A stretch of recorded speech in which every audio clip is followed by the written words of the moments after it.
الرحمن الرحيم مالك يوم الدين إياك نعبد وإياك نستعين اهدنا الصراط المستقيم صراط الذين أنعمت عليهم غير المغضوب عليهم ولا الضالين آمين.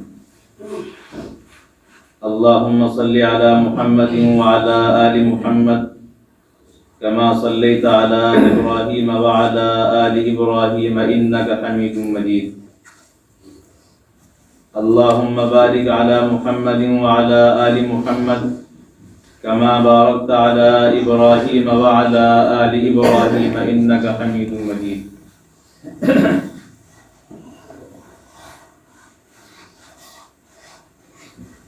تقریباً 4 مہینے سے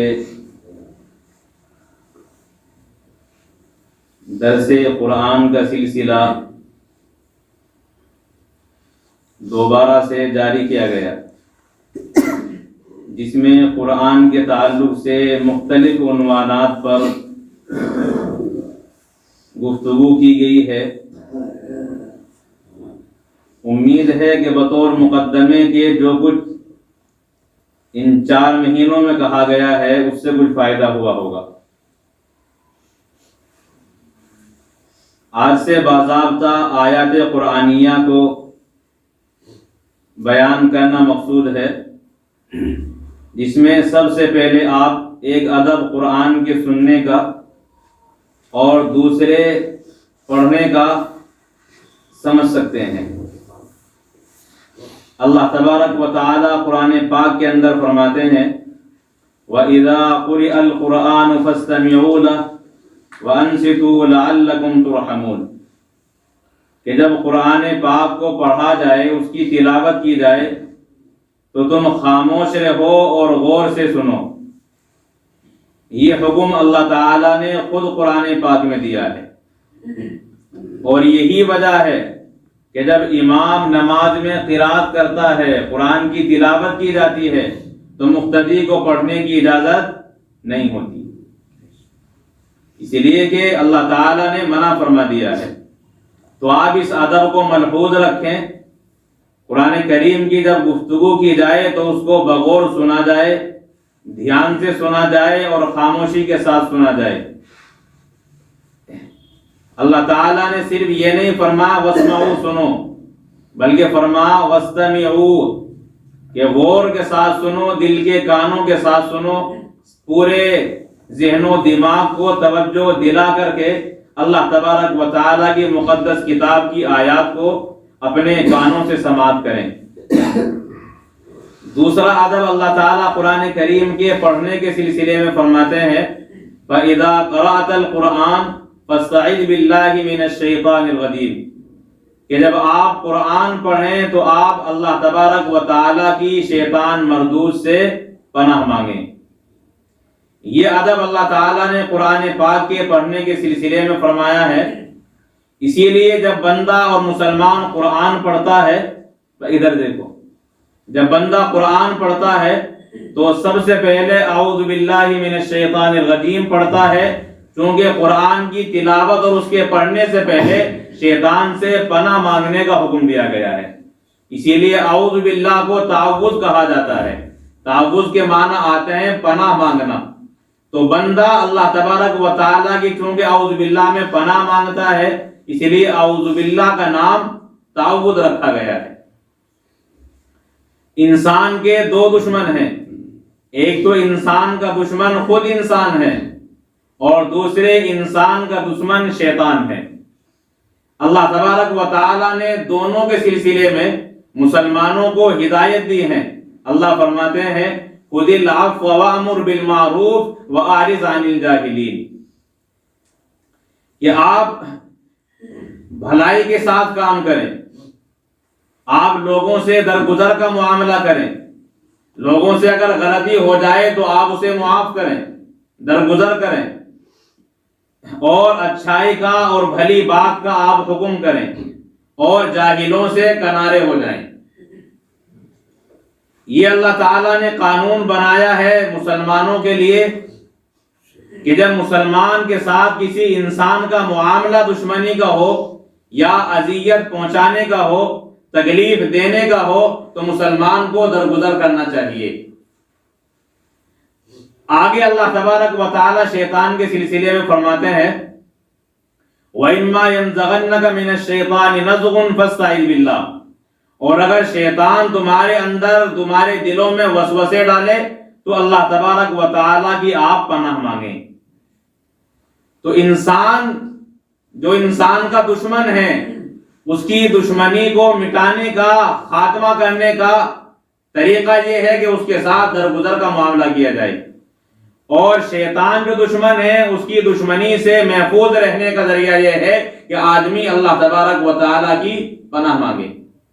ایسے اللہ تعالیٰ دوسری آیت کریمہ میں فرماتے ہیں لا تستوی الحسنۃ ولا السیئۃ، کہ اچھائی اور برائی دونوں برابر نہیں ہو سکتی۔ ہر انسان جانتا ہے، کسی غیر مسلم سے بھی اگر آپ معلوم کریں گے تو وہ بھی یہی کہے گا کہ دونوں برابر نہیں ہو سکتی۔ آگے اللہ فرماتے ہیں ادفع باللتی ہی احسن السیئۃ، کہ تم برائی کو اچھے طریقے سے دفع کرو۔ اگر برائی کا جواب تم برائی سے دو گے تو جھگڑا اور زیادہ طول پکڑ جائے گا، دشمنی میں اور زیادہ اضافہ ہوگا، اور اگر تم برائی کو اچھائی سے دور کرو گے تو جھگڑا بھی ختم ہو جائے گا، اور اس میں جو نقصان کا اندیشہ تھا اس نقصان سے بھی اللہ تعالیٰ کی جانب سے حفاظت کرا دی جائے گی۔ آگے اللہ تعالیٰ یہاں بھی یہ فرماتے ہیں کہ جب شیطان تمہارے اندر وسوسے ڈالے تو شیطان سے اللہ تعالیٰ کی پناہ مانگو۔ ایسے ہی دوسری آیت میں اللہ فرماتے ہیں ادفع باللتی ہی احسن فاذا الذی بینک وبینہ عداوۃ کأنہ ولی حمیم، کہ برائی کو بھلائی سے دفع کرو۔ جب تم برائی کو اچھائی کے ذریعے سے مٹاؤ گے تو جو تمہارا دشمن ہے اللہ تعالیٰ اس کے اور تمہارے درمیان دلی محبت پیدا کر دیں گے، کأنہ ولی حمیم، گویا کہ وہ تمہارا جگری دوست بن جائے گا۔ وہ دشمن جو تمہیں نقصان پہنچانا چاہتا تھا، جب اس کے ساتھ احسان کا معاملہ کیا جائے گا، اس دشمن کے ساتھ بھلائی کا معاملہ کیا جائے گا تو وہ بھی دلی دوست بن جائے گا۔ اسی لیے کہ آپ کسی بھی انسان کو نقصان کے ذریعے زیر نہیں کر سکتے جتنا زیر احسان کے ذریعے کر سکتے ہیں۔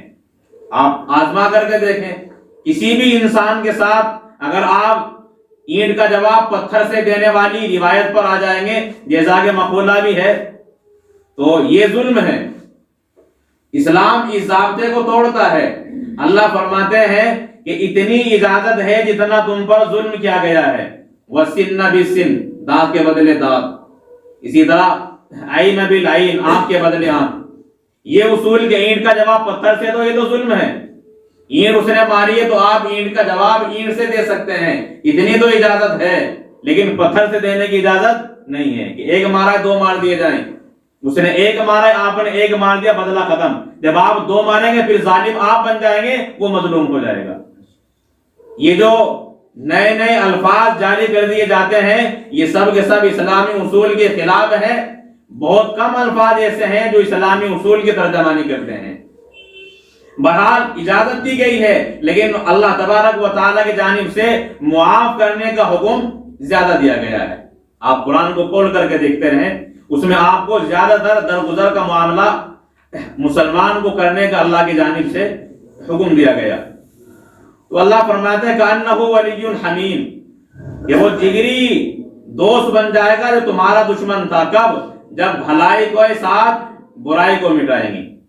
پھر آگے فرماتے وما یلقاها الا الذین صبروا وما یلقاها الا ذو حظ عظیم، کہ یہ کام صابر لوگ ہی کر سکتے ہیں، ہر کسی آدمی کا کام نہیں ہے کہ اس کے ساتھ برائی کا معاملہ کیا جاتا رہے اور وہ بھلائی کرتا رہے۔ یہ اس جگر والے انسان کا کام ہے جو اللہ تبارک و تعالیٰ کی جانب سے جسے صبر کا مادہ عطا فرمایا گیا ہو۔ صابر آدمی ایسا کر سکتا ہے، حوصلے والا ایسا کر سکتا ہے۔ آگے فرماتے ہیں وَإِمَّا يَنزَغَنَّكَ مِنَ الشَّيْطَانِ نَزْغٌ فَاسْتَعِذْ بِاللَّهِ، کہ جب شیطان تمہارے اندر وسوسے ڈالے تو پھر اللہ تبارک و تعالیٰ کی پناہ مانگو۔ ان تینوں آیات میں اللہ تعالیٰ نے ایک انسان کے ساتھ سلوک کرنے کا حکم دیا ہے، حسن سلوک کا، برائی کو بھلائی سے دفع کرنے کا، اور تینوں آیات میں شیطان کا تذکرہ کیا گیا ہے کہ جب شیطان کا ذکر کیا گیا تو ساتھ اللہ نے فرمایا کہ اس کو تم اگر اچھائی کے ساتھ دفع کرنا چاہو وہ تب بھی باز نہیں آ سکتا، اس کے حربے سے تم پھر بھی نہیں بچ سکتے۔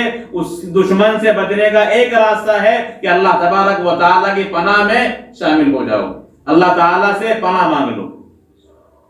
تو چونکہ قرآن پاک اللہ کی مقدس کتاب ہے، جب قرآن کریم کی انسان تلاوت کرے گا تو شیطان پر یہ بات شاق گزرتی ہے کہ کوئی بندہ اللہ تعالیٰ کی کتاب کی تلاوت کرے، نمازیں پڑھے، وہ ہر نیک کام سے نفرت کرتا ہے، تو وہ تمہارے دلوں کے اندر وسوسے ڈالے گا، تمہارے دل کو بددل کرے گا، اور یہ ارادہ کرے گا کہ قرآن کی تلاوت بند کر دی جائے۔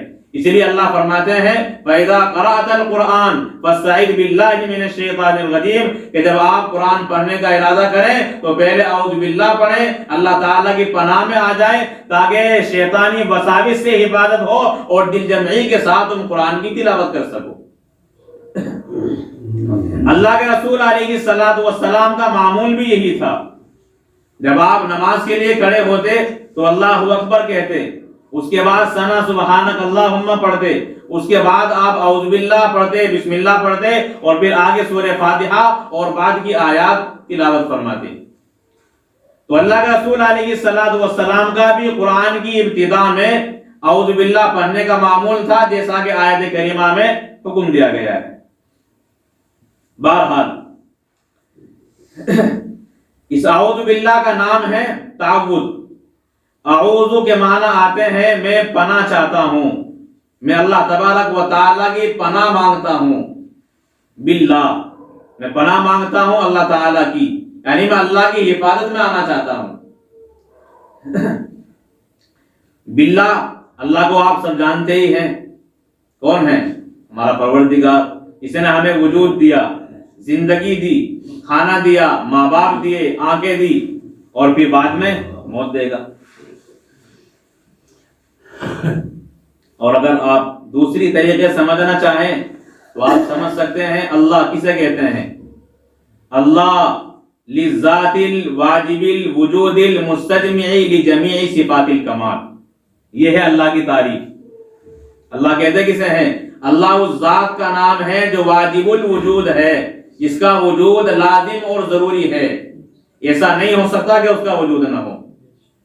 المستجمع لجمیع صفات الکمال، اور جتنی بھی صفات کمالیہ ہیں، روزی دینا، زندگی دینا، اور کھانا دینا، اولاد دینا، جتنی بھی کمال والی صفتیں، ایک صفت تو ہوتی جو بری ہوتی ہیں وہ نہیں، جتنی بھی صفات کمالیہ ہیں ان تمام کو اللہ تعالیٰ کی ذات جامع ہے۔ ایک انسان کے اندر بھی کمالات ہوتے ہیں مگر اس کے اندر وہ کمالات جامع نہیں ہوتے، مکمل نہیں ہوتے۔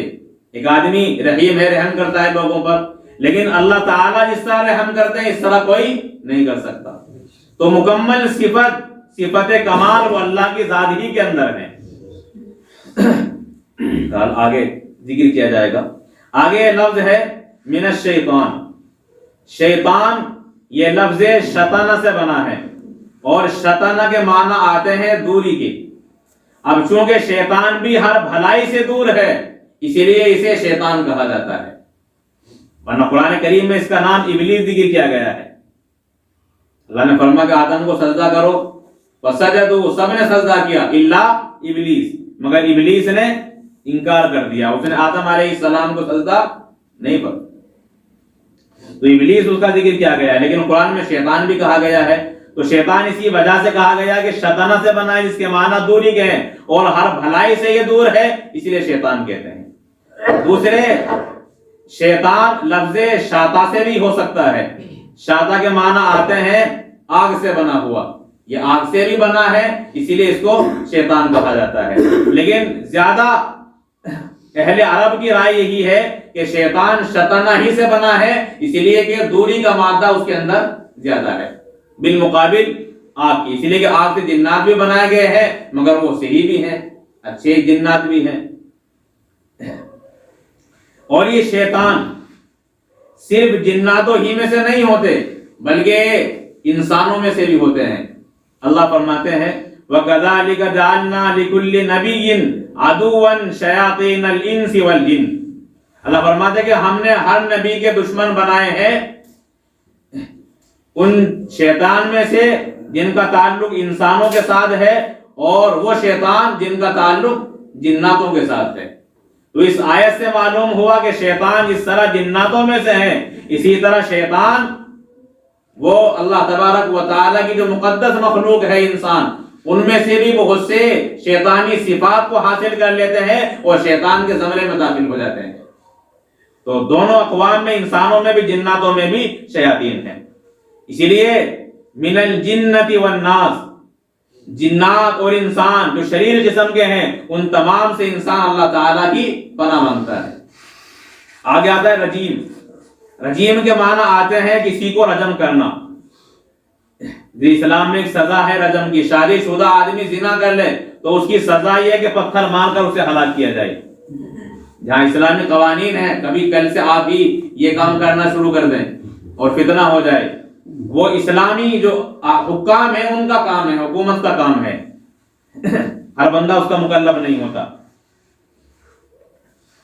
تو رجم یہ کہتے ہیں کسی کو پتھر وغیرہ مارنا۔ اللہ تعالیٰ فرماتے ہیں زینا السماء الدنیا بمصابیح، کہ ہم نے ستاروں کے ذریعے سے دنیا کو، آسمان دنیا کو زینت دی ہے۔ وجعلناها رجوما للشیاطین، اور ہم نے ان ستاروں کو شیطان کے مارنے کا ذریعہ بنایا ہے۔ رجوم کا لفظ یہاں استعمال کیا گیا جو رجیم سے بنتا ہے۔ وجہ کیا ہے کہ اللہ کے رسول علیہ الصلوۃ والسلام سے پہلے شیاطین آسمانوں پر جاتے اور فرشتوں کی باتیں سنتے اور پھر آگر کسی کاہن کو بتا دیتے، وہ کاہن لوگوں میں اس کا اعلان کرتا، وہ بات سچی ہوتی، اس کے ذریعے سے وہ اور جھوٹ لوگوں کے سامنے بیان کرتے جو جھوٹی خبریں ہوتی۔ جب اللہ کے رسول علیہ الصلوۃ والسلام کو اللہ تعالیٰ نے وحی سے نوازا تو اس کے بعد سے آسمانوں پر شیاطین کا جانا بند کر دیا گیا۔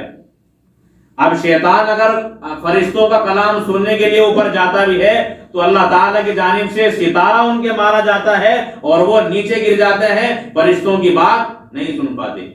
تو شیطان الرجیم کا مطلب ہوا کہ یہ اللہ تبارک و تعالیٰ کی جانب سے مردود ہے اور اس پر ستاروں کے ذریعے سے اللہ تعالیٰ کی جانب سے رجم کیا گیا ہے۔ اس سے ہم اللہ کی پناہ مانگتے ہیں۔ تو اعوذ باللہ من الشیطان الرجیم، کیا مطلب کہ میں اللہ تعالیٰ کی پناہ مانگتا ہوں، اللہ کی پناہ ڈھونڈتا ہوں شیطان مردود سے۔ اس جملے کے کہنے سے ایک تو بندہ اللہ تعالیٰ کے سامنے اپنی عاجزی کا اقرار کر دیتا ہے کہ میں کمزور ہوں، میں اس کا مقابلہ نہیں کر سکتا، میں اس سے محفوظ نہیں رہ سکتا، تو یہ اعلان ہو جاتا ہے۔ دوسرے اللہ تعالیٰ کی بڑائی کا، اللہ کی طاقت کا بھی اقرار ہو جاتا ہے کہ بس آپ ہی مجھے اس سے محفوظ رکھ سکتے ہیں، اسی لیے کہ بڑی طاقت آپ کی ہے۔ تو بندہ اپنی عاجزی کا بھی اقرار کر لیتا ہے اور اسی الفاظ میں اللہ تعالیٰ کی قوت کا، اللہ کی بڑائی، اللہ کی کبریائی کا بھی اقرار ہو جاتا ہے۔ اور ایک فائدہ یہ ہوتا ہے کہ پھر اللہ تعالیٰ اس بندے کی حفاظت فرماتے ہیں۔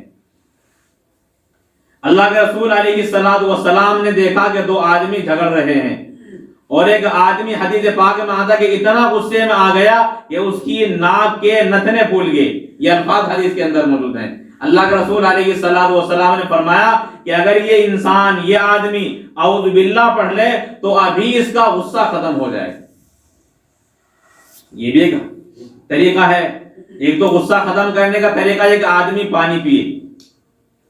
شیطان آگ سے بنا ہوا ہے، بھڑکاتا ہے تو پانی پینے ٹھنڈا ہو جاتا ہے۔ ایک طریقہ یہ ہے کہ آدمی جگہ تبدیل کر دے، جہاں ہے اس جگہ کو چھوڑ کر دوسری جگہ پر چلا جائے۔ جھگڑے کی جگہ چھوڑ کر آدمی گھر چلا جائے، غصہ ختم ہو جاتا ہے۔ وہیں رہے گا تو جھگڑا بڑھے گا، غصہ بڑھے گا۔ ایسی کی حالت ہے کہ آدمی اپنی حالت تبدیل کر دے، کھڑا ہے تو لیٹ جائے، بیٹھ جائے، تو حالت تبدیل کرنے سے بھی غصہ ختم ہوتا ہے۔ بہرحال حدیث پاک میں اللہ کے رسول نے فرمایا کہ اگر یہ بندہ اعوذ باللہ پڑھ لے تو اس کا غصہ فوراً ختم ہو جائے گا۔ اسی لیے کہ رگوں میں جس طرح خون دوڑتا ہے اسی طرح شیطان بھی رگوں کے اندر دوڑتا ہے اور انسان کو بھڑکاتا ہے۔ جب انسان اعوذ باللہ پڑھتا ہے، اب وہ اللہ کی پناہ مانگتا ہے، تو شیطان سے اس کی حفاظت ہو جاتی ہے اور شیطان بھاگ جاتا ہے۔ اسی لیے اللہ تبارک و تعالی مسلمانوں کو فرماتے کہ جب تم قرآن پاک پڑھو تو اللہ تبارک و تعالی کی پناہ مانگو شیطان مردود سے۔ اسی لیے آپ نماز سے باہر ہوں یا نماز کے اندر ہوں، جب بھی آپ تلاوت کلام اللہ کریں، آپ کے لیے مسنون ہے کہ آپ پہلے اعوذ باللہ پڑھیں، نماز کے اندر بھی اور نماز کے باہر بھی۔ البتہ جب ہم نے شروع میں اعوذ باللہ بسم اللہ پڑھ لی اور ہم قرآن کی تلاوت شروع کر دیں، اور جب ایک سورت مکمل ہونے کے بعد دوسری سورت آئے گی تو اس کے شروع میں صرف بسم اللہ پڑھیں گے، اعوذ باللہ جو آپ نے پہلے پڑھی ہے وہی آپ کے لیے کافی ہوگی۔ اور اگر درمیان میں سورہ برات آ جائے تو پھر اعوذ باللہ اور بسم اللہ دونوں میں سے کوئی بھی نہیں پڑھیں گے، سورہ برات کو بغیر بسم اللہ پڑھے آگے آپ جاری رکھیں گے۔ اور اگر تلاوت آپ سورہ برات ہی سے شروع کرتے ہیں تو اس کے شروع میں اعوذ باللہ بھی پڑھیں گے، بسم اللہ بھی پڑھیں گے، اور پھر باضابطہ سورت کا آغاز کیا جائے گا۔ بہرحال نماز کی پہلی رکعت میں مسنون ہے کہ اعوذ باللہ پڑھی جائے، اس کے بعد بسم اللہ کا پڑھنا یہ واجب ہے، اور بسم اللہ کے سلسلے میں انشاءاللہ آئندہ محفل میں گفتگو کی جائے گی۔ بہرحال شیطان یہ ہمارا کھلا دشمن ہے۔ قرآن کریم کی بے شمار آیات میں اللہ فرماتے ہیں ان الشیطان، کہ شیطان تمہارا کھلا ہوا دشمن ہے، لکم عدو مبین، تمہارا کھلا دشمن ہے۔ اور یہ کتنا بڑا دشمن ہے؟ حضرت آدم علیہ السلام جو ہمارے باپ ہیں، تمام انسانوں کے جد امجد ہیں، ان کے زمانے ہی سے یہ دشمنی کا سلسلہ جاری ہے۔ اور پھر اس نے اللہ تعالیٰ کے سامنے کیا اعلان کیا ہے؟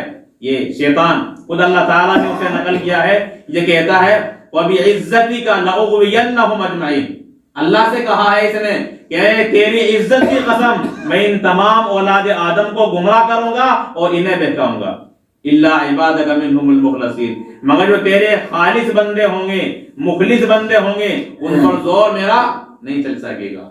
تو آپ اللہ کے مخلص بندے بنے۔ اللہ فرماتے ہیں انہ لیس لہ سلطان علی الذین آمنوا وعلی ربہم یتوکلون، کہ شیطان کا زور ان لوگوں پر نہیں چلتا جو ایمان لاتے ہیں اور رب پر بھروسہ کرتے ہیں۔ انما سلطانہ علی الذین یتولونہ والذین هم بہ مشرکون، شیطان کا زور ان لوگوں پر چلتا ہے جو اس سے دوستی کرتے ہیں اور اللہ تعالیٰ کے ساتھ کسی کو شریک بناتے ہیں، ایسے لوگوں پر زور چلتا ہے۔ تو آپ شرک سے بھی اور شیطان کو دوست بنانے سے بھی محفوظ رہیں، اور اللہ تبارک و تعالیٰ کے مخلص، اللہ پر بھروسہ کرنے والے اور مکمل ایمان والے آپ بنے تو انشاءاللہ اس کے حربوں سے آپ کی اور تمام مسلمانوں کی حفاظت ہوگی۔ بہرحال یہ ادب ہے قرآن کا کہ جب اسے سنا جائے تو غور سے سنے، اور جب کوئی پڑھنے والا ہو تو پہلے اعوذ باللہ پڑھے، اس کے بعد قرآن کی تلاوت کا آغاز کرے۔ بہرحال یہ مختصر سی گفتگو ہے، آئندہ انشاءاللہ بسم اللہ کے سلسلے میں اور پھر باضابطہ سورہ فاتحہ کا آغاز ہوگا۔ اللہ تعالیٰ عمل کی توفیق عنایت فرمائے۔ تو آپ معمول بنائیں بیٹھنے کا، اگر آپ بیٹھیں گے تو فائدہ ہوگا، اور صرف اپنا نہیں جو اپنے متعلقین ہیں انہیں بھی لانے کا۔ اگر یہ جو پروگرام ہوتے ہیں، محفلیں ہوتی ہیں مسجدوں کے اندر، ان کا سب سے پہلا حق تو نمازیوں ہی پر ہوتا ہے۔ اگر نماز پڑھنے والے ہی چلے جائیں گے تو باہر سے کون آئے گا؟ عادت دیکھا آپ نے، جو نمازی تھے وہی ہیں، یا باہر سے بھی کوئی آیا ہے کوئی نہیں آئے گا۔ تو نمازیوں کا تو بیٹھنا لازم ہے، بلکہ نمازیوں کی ذمہ داری ہے کہ وہ دوسروں کو بھی بٹھانے کی کوشش کریں۔ اللہ تعالیٰ علم و عمل کی توفیق عنایت فرمائے۔